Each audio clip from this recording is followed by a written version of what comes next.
Comme Charles, Bernard est aussi sous le coup d'un article 64 en raison de sa dangerosité présumée. Bernard est un incendiaire, il a mis le feu dans une école. J'ai eu énormément de chance que j'ai mis le feu, que personne d'être humain sont décédés dans les incendies. Ça, c'est vrai. Les faits ne datent pas d'hier, ils remontent à 1986. Cela fait donc 29 ans que Bernard est privé de liberté, alors même que sa peine initiale n'était que de 8 mois. C'est quand même long. Mes parents sont décédés. Oui, j'avais encore mes sœurs et mon frère. Là, la dernière fois que je les ai vus, c'est vrai que c'était à l'enterrement de ma mère. Et puis, depuis, je n'ai plus jamais eu de nouvelles. Alors, je me demande même si à présent, je me pose la question s'ils sont encore en vie ou pas. Parce que c'est vrai qu'ils étaient quand même plus âgés que moi. Ces 29 ans d'internement, Bernard ne les a pas passés qu'en prison. Il a aussi parfois été placé en foyer, mais comme il fuguait, les autorités ont estimé plus sûr de le ramener aux EPO.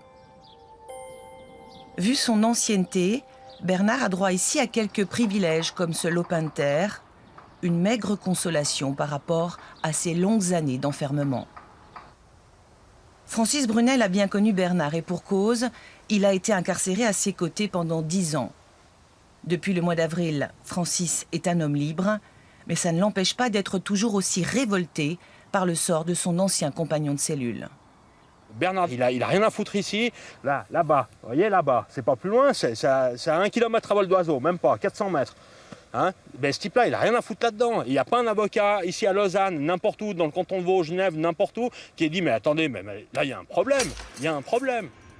Je m'excuse, mais lui, c'est typiquement une injustice, c'est typiquement les oubliettes. On ne sait pas quoi faire avec lui, ben voilà, on ferme et puis ciao.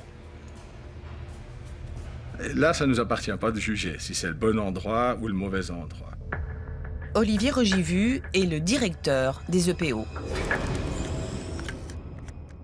La question pour nous, c'est de prendre en compte, au fond, les raisons qui l'ont amené ici. Et puis, la justice a motivé les raisons pour lesquelles elle a pris cette décision. Donc, nous, on prend acte de cette décision, on prend acte, au fond, de la personne. Qui est-elle en termes d'individualité? Et puis, au fond, qu'est-ce qu'on va faire comme travail ensemble? Et c'est ça, au fond, notre mission. Mais sur le principe, vous êtes d'accord que 29 ans de prison? Ah, c'est long. Ah, c'est long.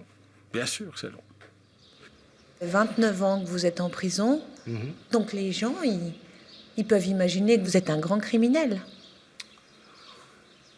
Alors, ils pourraient l'imaginer, mais c'est vrai que je n'ai pas la preuve non plus. Ça, c'est vrai. Mais vous vous considérez comme un grand criminel? Je pense pas, non.